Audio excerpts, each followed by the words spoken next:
Hey, what is up, guys? This is Eric with OzoneTCG. I'm here with the Common Charity results for Common Charity Cup number 3. I was actually a tournament organizer for it, the head tournament organizer for this event. We're going to go ahead and take a look at both the Swiss results, the Swiss deck representation, and top 8 deck representation. But before we do, please be sure to go ahead and follow the Common Charity Twitter.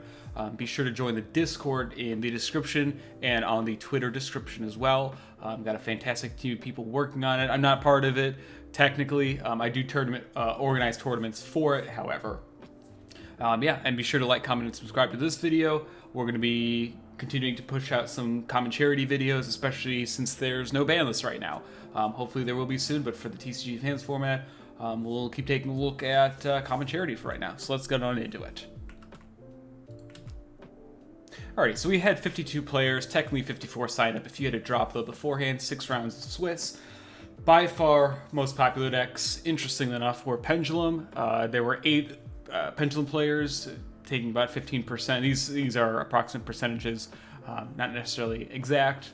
So we had 8 Pendulum players, 7 Tenyi players, 7 Melfi players, 5 Goki players, and 4 Machine Toolbox / FA players. And then the rest was a bunch of different decks. We had Gravekeepers, we had a few stun decks, there was a Fairy stun deck, bunch of other things. We can go ahead and break those down at another time as well. But by far, number 1 hype deck was Pendulum. Number 2, Tenyi. Number 3, Melfi. I thought it was interesting with the Pendulum. I guess Triff Gaming was hyping this deck a lot with his Common Charity video from the other day. I'm not sure how much that contributed. I can always ask the players, put out a poll later to go ahead and see if that impacted anyone whatsoever. But either using just the standard Pendulum engines, Performer Palace, for example, that was very popular, as well as Chronograph Magician's engine, Chronograph Magician and Time Gazer. Extremely popular. I think we had 1 DDD player. As far as the pendulums, we went ahead and put that in with the pendulum representation. So really, it was the 1 DDD player and 7 generic pendulums. Had a lot of Dynamist players as well. I think there were between 2 and 4 Dynamist players. 1 was just on pure Dynamist. We went ahead and lumped that in because they are all basically doing the same thing in this format. But yeah, most represented deck was Pendulum. Second most represented was Tenyi. One of the players actually had a drop. One of the Tenyi players had a drop immediately. The number 1 Tenyi player I remember was playing Mystery Shell Dragon, the normal Worm, level 4, Dark, 2000 attack, 0 defense. That was part of their list. I'm allowed to say that for right now. We'll go ahead and take a look at the top lists a little bit later as well. We're going to get a deck profile from first to second place once the top 8 is fully played out. And then Melfi. This was interesting. I think there were at least 1 or 2. There was at least 1 Time Thief Melfi player. They were playing a little bit of a Time Thief engine, just to go into your Melfi Xyz monsters and then summon your Winder by detaching material. You get a monster in the graveyard, and then go from there. You would get a free Redoer, because Redoer is one of the most popular Xyz. There was at least 1 of those. A lot of them were playing Fairy Tail Luna and a lot of Kaijus as well as Gizmek Orochi. So kind of mixing almost a Gren Maju deck into that. I think we saw at least 2 players playing that as well. Goki, 5 players, a lot more than last time compared, I think, to the 1 or 2 players for Goki in Common Charity Cup 2. Unfortunately, Goki, you'll see how many made the top cut. Same with the other decks. It's really interesting, actually, what did well. Machine Toolbox.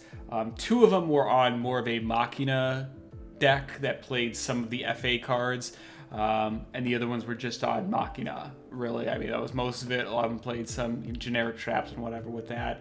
And then for the others, as mentioned, we had some Gravekeepers. We had 2 Megalith players. They were playing, all the common Megalith cards.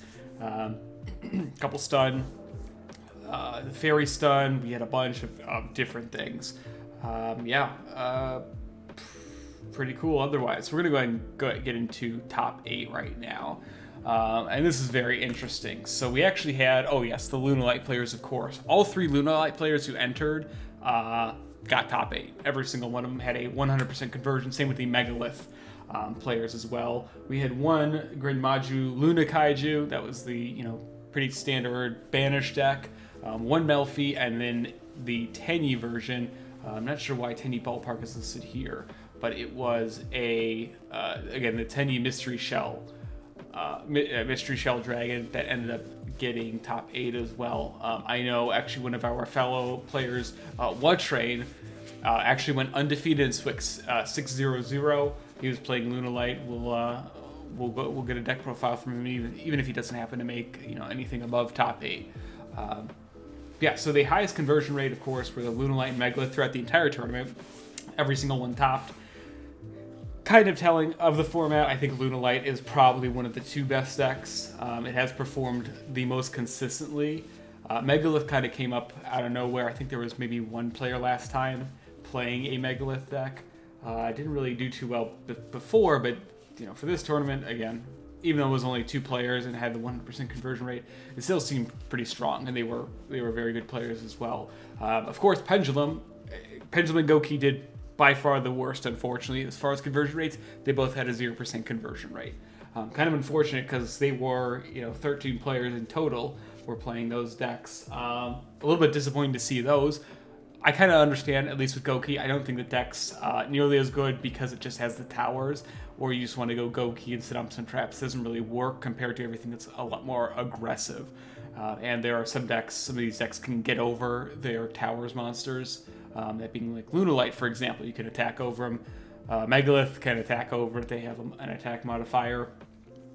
Yeah, so they perform very poorly. I think Pendulum just got shut down by generic cards like Dimension Barrier, which were cited for Lunalight and Megalith, and Anti-Spell. If you play that card, or if you play like Imperial Order, especially with Anti-Spell Fragrance, Pendulum decks just can't play. They can't set their scales.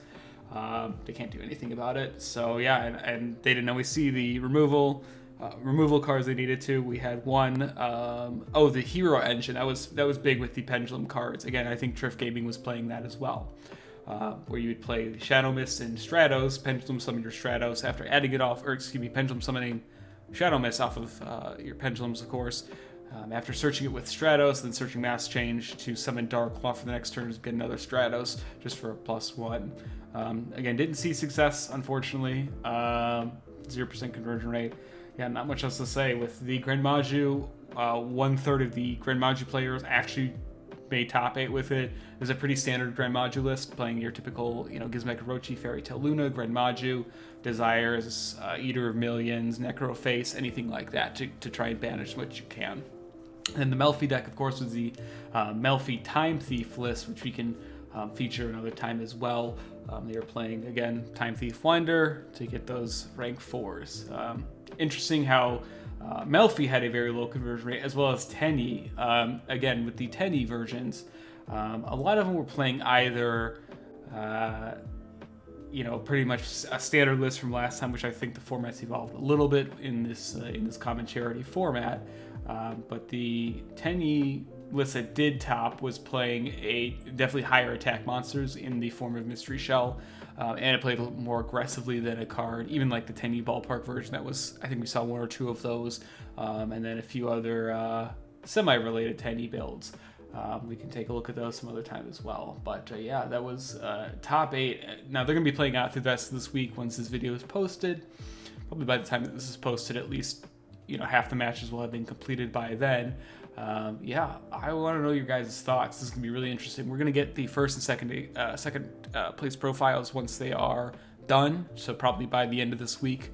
Again, once this video is posted at the end of this week, we'll get them and have an interview, or if not, we'll just go over the list and see some reasonings, and then we can break down some of the interesting lists from this event. Let me know your guys' comments and what kind of thoughts you had in the comment section below.